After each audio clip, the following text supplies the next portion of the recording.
Resumidamente, vamos falar das principais medicações que são utilizadas na UTI, tá? Bom, a adenosina, tá? É um antiarrítmico, ele é indicado principalmente em casos de taquirritmia supraventricular. E como que ele age, né? Ele faz com que o estímulo elétrico seja estimulado, tipo, vai estímulo, vamos, sabe? Tipo, dando aquela força, tá? Pro estímulo cardíaco. Tem alguns efeitos colaterais, principalmente dor torácica e cefaleia. Por que eu trouxe resumido? Porque assim, vamos supor que a nossa disciplina de terapia intensiva despertou no seu ser assim, é isso que eu quero para mim, é isso que eu quero para minha vida. Eu preciso viver e respirar na UTI. Bom, aí você pode buscar, né, por exemplo, as apresentações, né, em que você encontra a adenosina. Aqui eu coloquei só uma fotinho, né? Mas você pode procurar as apresentações, as indicações, outros efeitos colaterais, né? As contraindicações. Então tem uma série de informações sobre esse medicamento que você pode estar procurando, tá? A mildarona, né, que muita gente conhece aí, que é o Ancoron, ele é um antiarrítmico, indicado principalmente em casos de arritmia ventricular e supraventricular, e ele também age, né, assim como o outro medicamento, na excitabilidade da condução e na condução do estímulo elétrico, tá? O principal efeito colateral é a bradicardia, tá bom?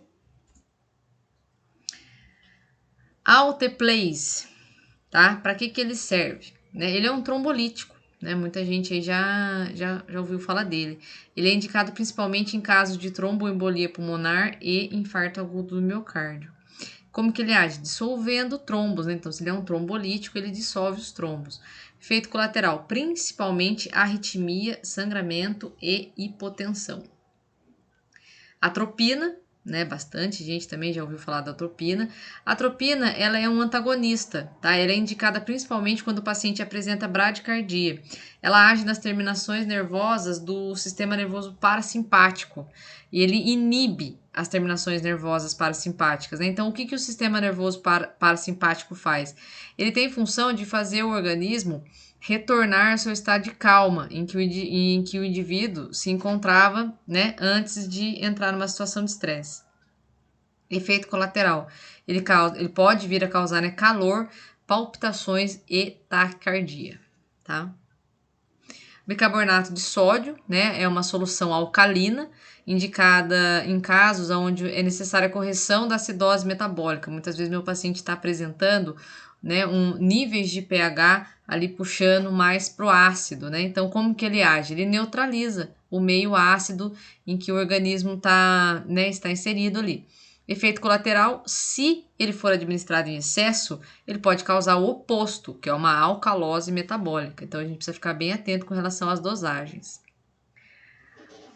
Clopidogrel, tá? Falei em sílabas, tá? Ele é um antiagregante plaquetário, indicado na prevenção secundária dos efeitos aterotrombolíticos, tá? Então, se ele é um antiagregante plaquetário, ele está envolvido no processo ali, tá? Inibindo que as plaquetas se grudem uma na outra, tá? Se agreguem. Então, como que ele age? Inibe a agregação plaquetária. Efeito colateral, sangramento. Então, a gente já conversou sobre outras patologias. Se eu tenho um monte de plaqueta grudada num lugar, eu tenho sangramento no outro lugar. Nesse caso aqui, eu tenho um medicamento que vai impedir que as plaquetas se grudem. Tudo bem, elas não vão grudar, mas se houver alguma complicação, meu paciente pode apresentar sangramento. Por quê? Porque as plaquetas não vão se agregar devido ao efeito desse medicamento, tá? A dexametasona, que é um corticoide, tá? Aqui eu trouxe para vocês a caixinha do Dudecadron, né? Uma apresentação aí da dexametasona. É indicado quando há necessidade da diminuição do processo inflamatório. Como que ele age? Retirando, né, o líquido intracelular. Efeito colateral, aumenta o peso, pode vir a ocasionar hipertensão e retenção de sódio. Na nossa aula de Covid, a gente vai falar pouquinho mais a respeito do uso da dexametasona, tá? O diazepam, tá? Que é um benzodiazepínico, ele é indicado para sedação, ele vai agir como ansiolítico, né? No caso de crise convulsiva. A atuação dele é no sistema nervoso central. Efeito colateral, causa dependência, né? Pode causar diplopia, tonturas, amnésia, entre outros. Tá? Os efeitos do diazepam são mais conhecidos, né? A gente fala bastante dele. A dobutamina, que é um vasopressor, ele é um estimulante cardíaco, né? Na insuficiência cardíaca congestiva e no débito cardíaco reduzido. Ele age aumentando a força da contração do músculo cardíaco. O efeito colateral, o aumento da frequência cardíaca. Se ele é um estimulante, né, da contração do músculo cardíaco, caso dê algum problema, um dos efeitos colaterais pode ser a elevação da frequência cardíaca do meu paciente. A dopamina, ela é um mediador químico, né, indicado ali na correção do desequilíbrio hemodinâmico. Então, a gente vem falando, né, dessa questão da monitorização hemodinâmica, equilíbrio hemodinâmico. Então, a dopamina está circulando aí, tá? Como que age? É como uma droga vasoativa, ela aumenta o fluxo cardíaco e a pressão arterial. Efeito colateral pode vir a causar taquirritmia. Epinefrina, né, uma droga vasoativa, é indicado em casos de reanimação cardiopulmonar, reações anafiláticas e asma. E como que ela age? É um vasoconstritor periférico, né? Então ela faz a vasoconstrição, né, de vasos periféricos do nosso corpo. Efeito colateral pode vir a causar a diminuição do débito urinário, visão turva e fotofobia, que é quando a pessoa não pode olhar para a luz, né? A luminosidade agride a vista do indivíduo. Então é a fotofobia e pode ser causada. O etomidato, né, o etomidato, que é um hipnótico, ele é indicado para intubação, né, no caso da anestesia geral. Como que ele age? Ele vai deprimir o sistema nervoso central e vai promover a perda da consciência, como muitos outros, né, medicamentos utilizados com essa finalidade. Efeito colateral, ele pode causar uma diminuição da pressão arterial, dificuldade para respirar, náuseas, vômitos e urticárias na pele. Streptokinase é um trombolítico, né?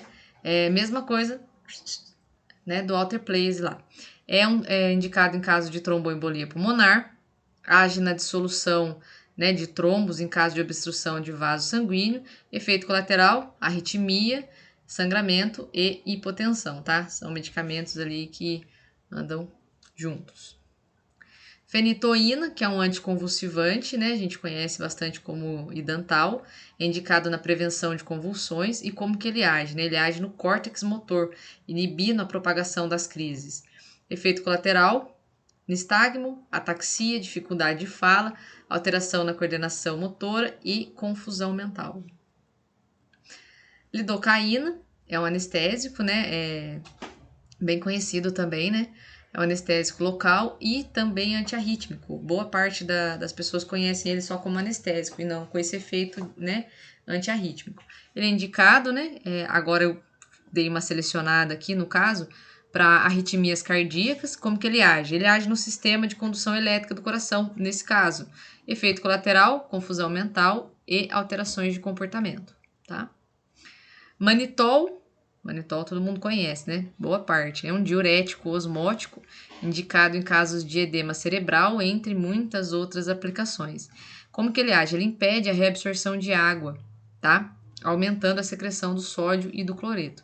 Efeito colateral, desidratação, cefaleia, náuseas e vômito. Se ele impede a reabsorção de água, para onde vai essa água? Né? Se é um diurético, a água vai embora.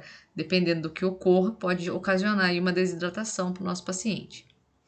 Midazolam, né, também conhecido como Dormonide, é um benzodiazepínico. Ele é indicado como ansiolítico para sedação e crises convulsivas. Ele atua na depressão do sistema nervoso central. Efeito colateral: dependência química, ataxia, diplopia, tontura e amnésia. Tá? O midazolam também já é mais familiar assim, aos nossos ouvidos. A nitroglicerina, que é um vasodilatador coronariano, indicado em casos de angina tanto instável como estável, tá? Então, os dois tipos de angina, né, o médico pode estar optando aí pela nitroglicerina. Como que ele age? Ele vai aumentar o diâmetro dos vasos sanguíneos e consequentemente, aumentando o fluxo sanguíneo para os tecidos e músculos, incluindo o músculo do coração. Então, ele vai aumentar ali o espaço para o coração passar, para o sangue, né, passar por entre os vasos e atingir músculos e tecidos. Efeito colateral, hipotensão e síncope, né? Se eu dilatei vasos, né? A gente sabe que dilatação de vaso normalmente pode estar ocasionando isso. Nitroprussiato de sódio, né? Quem que é ele? Opa, deixa eu mexer com o meu numerinho aqui. Ele é um vasodilatador arterial e venoso, tá? Serve tanto para uma quanto para outra. É indicado em emergências hipertensivas e ele age diretamente na musculatura lisa vascular, né? Então, se vocês pegarem as aulas de anatomia e reverem, né, a composição das artérias e, né, das veias, vocês vão ver que elas têm musculatura. Então, esse medicamento age diretamente ali, tá? Então, o que vai acontecer? Pela interação com grupos intracelulares de... Esse monte de nome difícil aqui, ó. Sulfidrila, tá? Inibição do transporte de cálcio e alteração dos nucleotídicos, tá? Cíclicos intracelulares. Ou seja, ela faz tudo lá dentro, tá? O importante é que ela age diretamente na musculatura lisa. Efeito colateral, hipotensão. É tudo que mexe ali com os vasos sanguíneos ali. Ou a gente vai ter um, a gente vai ter outro como, né, efeito colateral. A noradrenalina, né, que é uma droga vasopressora, é indicada em caso de choque séptico, situações de baixa resistência periférica, tá? Age atuando sobre o sistema cardiovascular, aumentando os batimentos cardíacos e o fluxo sanguíneo também. Efeito colateral, cianose de extremidade, hipoperfusão renal, mesentérica e hepática. Por quê? Porque o que acontece? Se eu estou aumentando o fluxo cardíaco, né, essa parte, o que vai acontecer com as periferias? Né? O sangue vem todo para o centro, vem todo para a área nobre do corpo. As periferias podem vir a ficar ali meio sem fluxo sanguíneo por conta disso, tá? Sulfato de magnésio, né, que é um eletrólito, ele é indicado em reposição de níveis de magnésio, né, quando está baixo, no tratamento da hipomagnesemia, edema cerebral, eclâmpsia, controle de convulsão em casos de uremia grave, controle das arritmias cardíacas, envenenamento por bário em adultos e crianças, tá? Como que ele vai agir? Com efeito depressor sobre o sistema nervoso central, tá? Efeito colateral, ele pode causar redução de frequência cardíaca e frequência respiratória, hipotonia, né, que é a fraqueza muscular, e hipotensão transitória. Tramadol, é o conhecido nosso aí, né? Todo mundo já viu ele de pertinho, né? A grande maioria. É um opioide, ele é analgésico, né? Então, indicado para analgesia. Ele diminui as mensagens de dor que chegam ao sistema nervoso central, né? Ele dá uma bloqueada ali nessas mensagens aí de que o paciente está sentindo dor. Efeito colateral, ele pode, né, ocasionar a depressão do sistema nervoso central e respiratório, pode ocasionar constipação, náuseas e vômito. E aqui, gente, tem todas as referências bibliográficas utilizadas nessa aula. Vocês podem ficar à vontade para copiar o link, jogar e ver o material na íntegra, tá bom? Muito obrigada e até a próxima.